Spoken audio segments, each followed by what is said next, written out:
O tubo de raios catódicos. O tubo de raios catódicos foi inventado em meados do século XIX. Mais tarde, se transformaria naturalmente no moderno tubo de televisão. Mas antes que acontecesse essa desgraça, ele serviu a um útil objetivo. É o que vamos ver. Este é um tubo de raios catódicos particularmente simples. Ele consiste de um tubo de vidro no qual se faz vácuo com 2 eletrodos no interior. Agora vou aplicar 20.000 volts nesses 2 eletrodos. Antes, vou apagar as luzes para que possam ver o que acontece. Bem, como podem ver, seu interior é fulgurante. Também podemos observar que essa cruz de malta projeta uma sombra na extremidade. A cruz de malta é o eletrodo positivo. Observem como posso movimentar facilmente a sombra de um lado para outro, simplesmente aproximando um ímã como esse.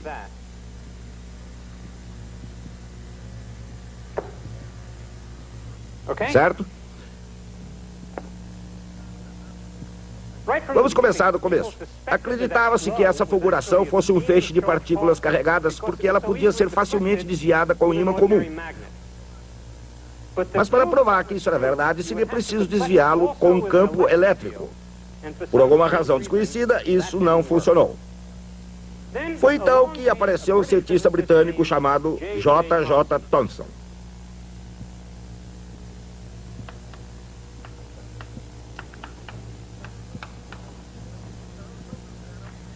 Thomson era um brilhante físico experimental, mas por mais estranho que pareça, era muito desajeitado.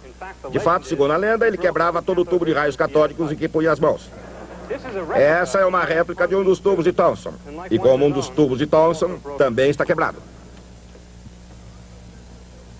Thomson percebeu que porque o campo elétrico não funcionava. O vácuo no tubo não era suficiente. Ele também percebeu que a razão pela qual o vácuo não era muito bom era porque o gás aderia às paredes do tubo quando ele era fechado pelo soprador de vidro. Ele imaginou que poderia resolver o problema aquecendo o tubo na mesma hora em que ele estava sendo vedado. Assim, ele providenciou para que os tubos fossem aquecidos no momento em que eram vedados pelo soprador. Depois disso, o campo elétrico desviava o feixe. Assim, Thomson demonstrou que o feixe era constituído de partículas eletricamente carregadas e pôde mostrar que as partículas carregadas do mesmo tipo provinham de toda espécie de matéria. O que Thomson fez foi a primeira divisão do átomo. Ele demonstrou que a partícula indivisível de matéria possui, na verdade, partes internas. A honra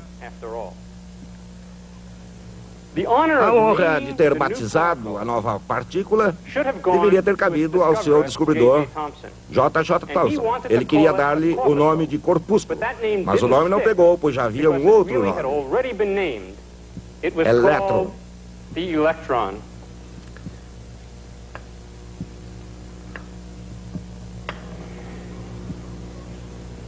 Assim, J.J. Thomson dividiu o átomo e descobriu o elétron cozinhando os seus tubos. Esse nome, elétron, deu início a uma tradição na física. A tradição de se dar a unidades individuais nomes que acabam em ONS. Assim, por exemplo, a unidade individual da luz é um fóton. A unidade do som é chamada fônon. A unidade de matéria é um próton. Temos ainda os nêutrons e assim por diante. De fato, os sociólogos descobriram recentemente que até mesmo as populações humanas possuem unidades individuais, chamadas persons.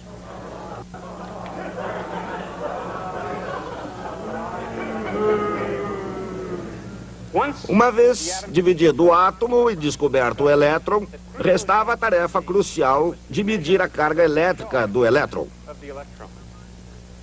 Esse trabalho foi feito em uma das experiências clássicas da física, pelo grande experimentalista americano Robert Andrews Millikan. Um pequeno recipiente de óleo. Uma panela de ferro resistente. Energia suficiente. Uma pitada de disciplina. Um pouco de criatividade. E talvez um toque de genialidade. Esses foram os ingredientes essenciais na receita experimental do físico. O cientista Robert A. Millikan. O feito A medição do valor da carga do elétron. O tempo de preparo, quase meio século. 1868. O ano em que uma jovem nação, ainda abalada pela Guerra Civil, foi unida pela ferrovia transcontinental. Nesse mesmo ano nascia Robert A. Millikan, filho de um pregador de Iowa. Ele estudou os clássicos no Oberlin College, em Ohio. Mais tarde, como não havia uma vaga para ensinar latim ou a história da Grécia Antiga, ele tornou-se instrutor de física elementar. Pareceu promissor. A Universidade de Columbia lhe concedeu uma bolsa de pesquisas em física, a qual ele perdeu após o primeiro ano. Isso o fez duvidar, mas não desistir de sua habilidade como cientista. Voltou então ao Centro-Oeste, onde estudou com Albert A. Michelson na Universidade de Chicago.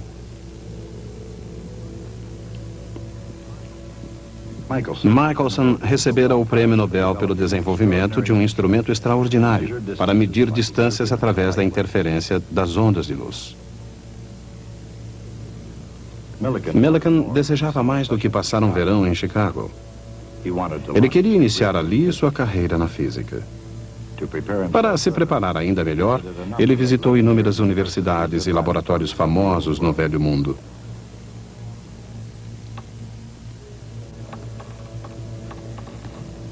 Antes que os Estados Unidos se destacassem nas ciências, a Europa era o continente que mais inspirava as descobertas científicas. Antes da Primeira Guerra Mundial, a inspiração de Millikan era moldada não apenas pelas sombras de Newton e Galileu, Kepler e Copérnico, mas pelo fato que ele poderia caminhar entre os gigantes vivos e em sua própria época. O inglês William Hansard, descobridor do hélio, do neon, do xenônio e do criptônio, Wilhelm Röntgen, o alemão descobridor do raio-x, Guglielmo Marconi e Karl Braun, que desenvolveram o telégrafo sem fio.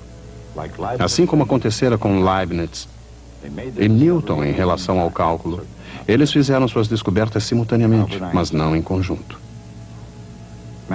Albert Einstein, Max Planck e Johannes Stark trabalhavam com afinco na Alemanha.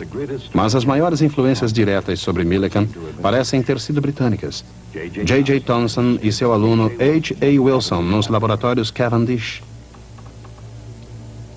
O elétron, o raio-x, a radiação, descobertas como essas fizeram da física uma fronteira excitante. E Millikan estava ansioso para cruzá-la. Mas Millikan era cuidadoso no seu trabalho. Mais de 10 anos ainda se passariam antes que ele começasse a deixar sua marca no mundo da física.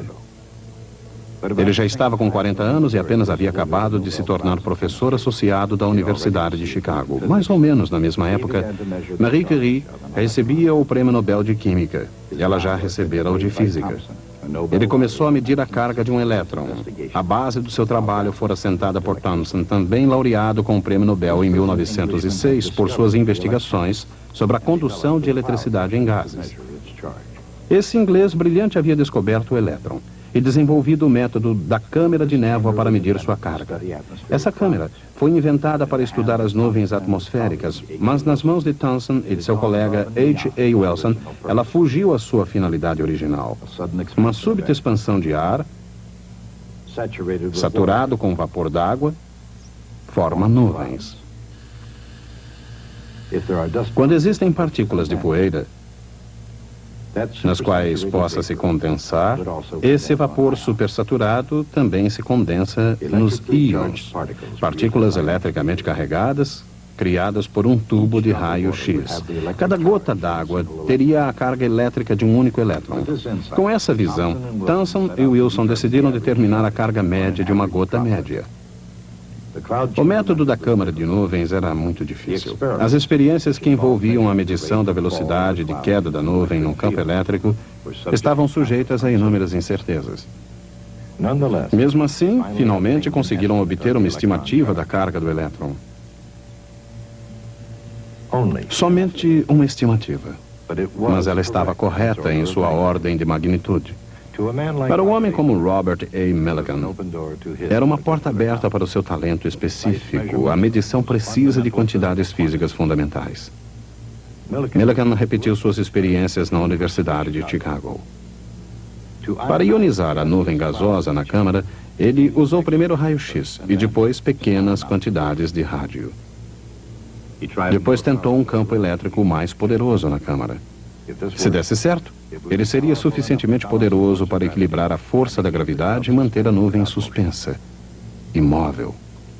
Tudo isso era simples no papel, mas na prática havia um pequeno problema. Com forças elétricas tão poderosas na câmara, a nuvem de vapor d'água desaparecia rapidamente. Mas Millikan fez desse problema uma vantagem. Quando o campo elétrico era ligado, gotas individuais se mantinham visíveis. Millikan pensou então em medir as gotas individualmente e não a nuvem inteira. Se fosse possível fazer medições dessas gotas, os efeitos dos elétrons individuais poderiam ser determinados. Uma ideia brilhante, mas com um problema. A água se evapora.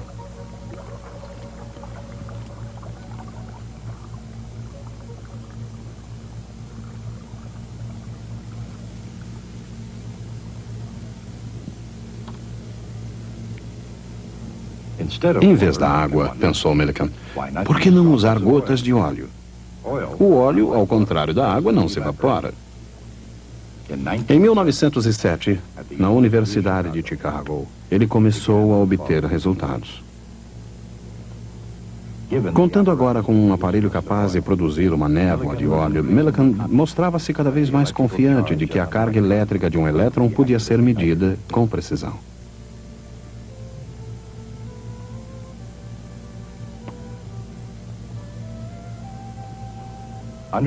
Sob sua orientação, Harvey Fletcher, um estudante da Brigham Young University, sugeriu um vaporizador. O primeiro aparelho de Fletcher para a experiência das gotas de óleo, assim como a ideia original de Millikan, era simples, eficaz e brilhante. Foi uma associação que começou a dar resultado.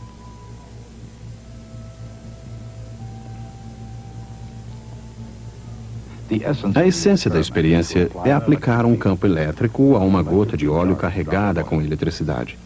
E, em seguida, analisar o resultado, utilizando a poderosa equação de Newton.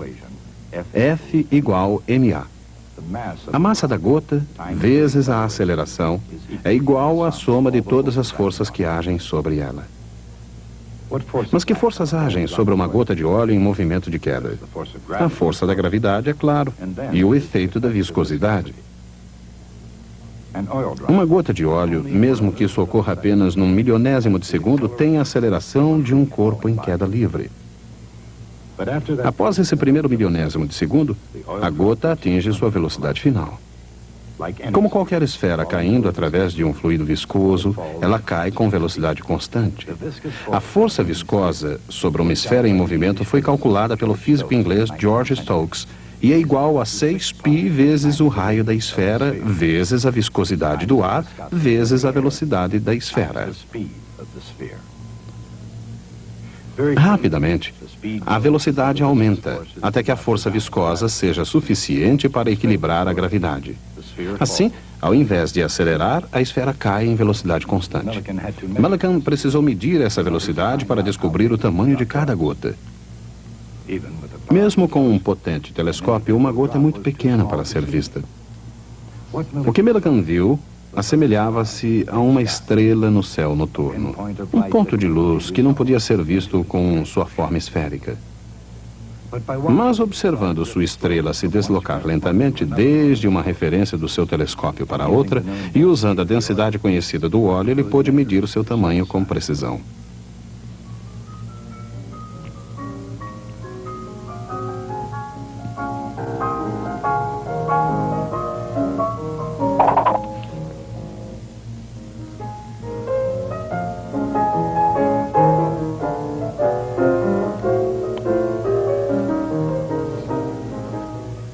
Agora ele podia ligar o campo elétrico e criar uma força elétrica dada pelo produto do campo elétrico pela carga da gota. Essa era a carga que Millikan estava procurando. Seja ela devido a um único elétron ou a um pequeno número deles, ela seria um múltiplo inteiro da unidade fundamental de carga elétrica. Com a força elétrica, ele podia impulsionar a gota para cima até que ela atingisse novamente uma velocidade constante. Juntamente com a velocidade medida, com o campo desligado, a nova velocidade lhe proporcionou tudo o que necessitava para encontrar a carga.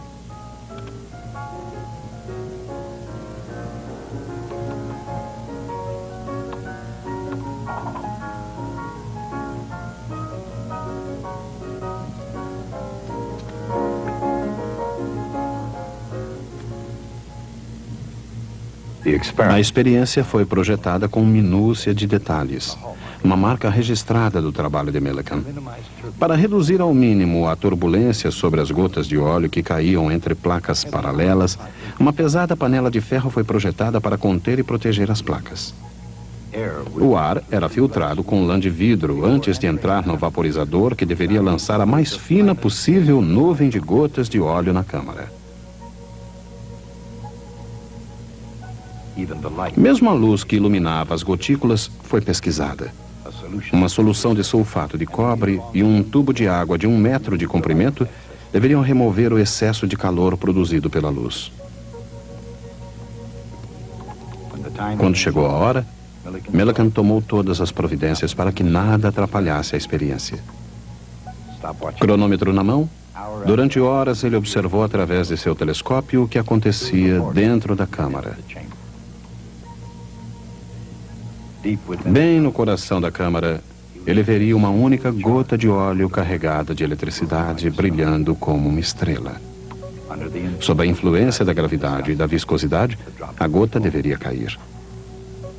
A pequena estrela deveria cair, alcançando a referência superior do telescópio. Aí, e somente aí, Millikan ligaria o cronômetro. A estrela continuaria a cair até alcançar a referência inferior. Millikan registraria o tempo de queda de cada gota. Em seguida, ligaria o campo elétrico, transformando a gota de óleo numa estrela em ascensão. Na referência inferior, ele começaria a observação da subida da gota até que ela cruzasse a linha de referência superior. Muitas e muitas vezes, ele observaria a subida e descida da gotícula. Muitas vezes observando uma única gota durante horas a fio. Centenas de medidas foram obtidas, registradas e analisadas para produzir a medição mais precisa jamais obtida da unidade fundamental de carga elétrica. Os valores finais publicados, 4,77 vezes 10 elevado à potência menos 10 em unidades eletrostáticas, apresentaram uma diferença de apenas 2% dos resultados obtidos antes da utilização de óleo na experiência.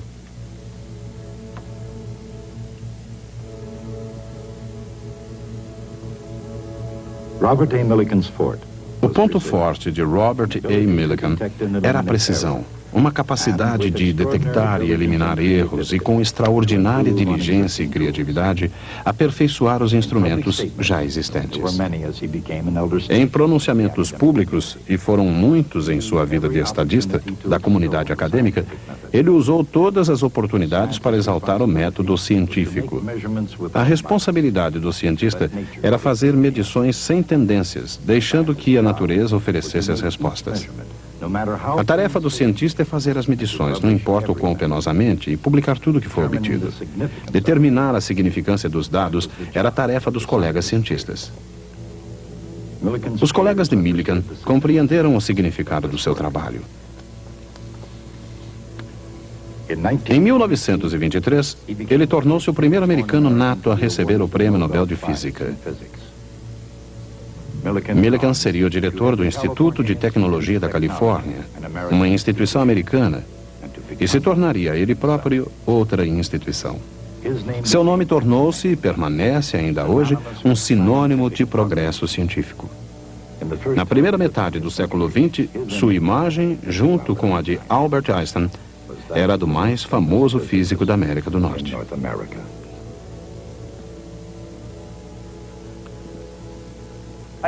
Gostaria que vocês vissem como foi essa experiência. Quero que observe uma coisa. Essa lata. A mesma lata está na extremidade da bancada. Esse é o verdadeiro equipamento utilizado por Millikan e ainda está funcionando depois de todos esses anos.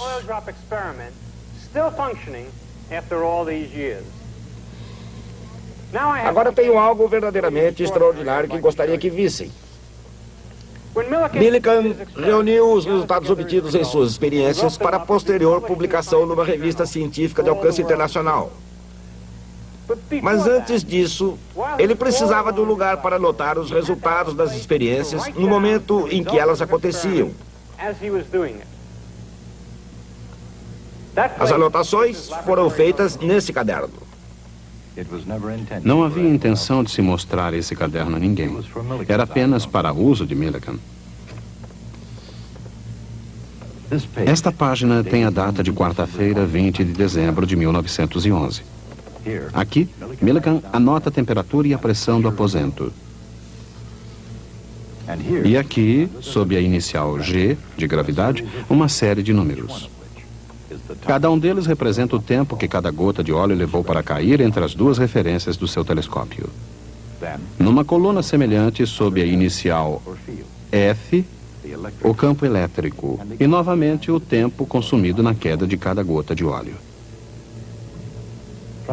A partir desses tempos, ele calcula as velocidades V1, V2 e etc. Usando essas velocidades, ele encontrou o logaritmo de V1 mais V2. Assim, ele pôde acrescentá-lo à metade do logaritmo de V1. E, finalmente, Millikan chega ao seu resultado. Em seguida, escreve: este é um resultado quase exatamente correto. Como podia ele afirmar isso? Admitia-se que ele estivesse procurando uma constante fundamental da natureza cujo valor não sabia com antecedência. Por que ele diz, isto está correto? Em outra página ele escreve, beleza. Nesta página, beleza, publicar. Em outra, muito baixo, alguma coisa está errada. Aqui uma nota muito reveladora. Não muito certo da distância, 1,273. Essa é a questão. Quando obtém um resultado que não lhe agrada, ele não o joga fora. Isso seria uma fraude. Em vez disso, examina os instrumentos para ver se há algo errado. Então, sim, ele tem uma boa razão para jogá-los fora. Naturalmente, quando obtém um resultado do seu agrado, não examina o equipamento com tanto cuidado para descobrir por que deu certo.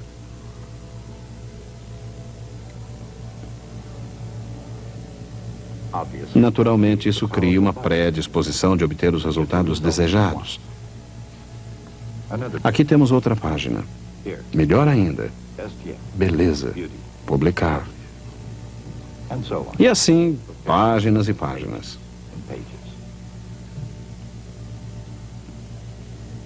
Isso não quer dizer absolutamente que Robert Millikan foi um mau cientista. Não foi. Ele foi um grande cientista. Mas, ao examinarmos essas anotações, podemos ter um breve relance de como a ciência é realmente praticada. O que Millikan fazia não era fraude. Ele usava seu julgamento científico. E, de fato, é preciso que seja assim, porque ninguém jamais tropeça numa descoberta científica. Cada descoberta ocorre durante uma experiência que foi minuciosamente projetada para produzir os resultados que o cientista espera obter. E o cientista sabe que muito provavelmente a fama virá no caso de uma grande descoberta. Assim, o que impede que alguém faça uma descoberta que não é verdadeira? A resposta é a seguinte: a experiência deve ser reproduzível em qualquer outro lugar por qualquer outra pessoa para que se possa confirmar que os seus resultados são corretos.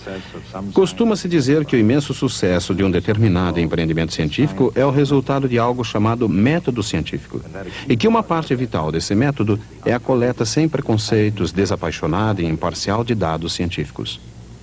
Poderíamos destacar que se outros campos fossem capazes de imitar esse mágico método científico, eles seriam igualmente bem-sucedidos. Mas esse não é bem o caso. A paixão e o preconceito não estão nunca muito distantes do processo científico. A garantia contra isso não é a imparcialidade do artista, mas sim que todos os cientistas acreditam, do fundo de seu ser, que as experiências podem ser repetidas. Essa crença é o dogma fundamental da fé de todo cientista. E eu tenho fé de encontrá-los aqui na próxima vez.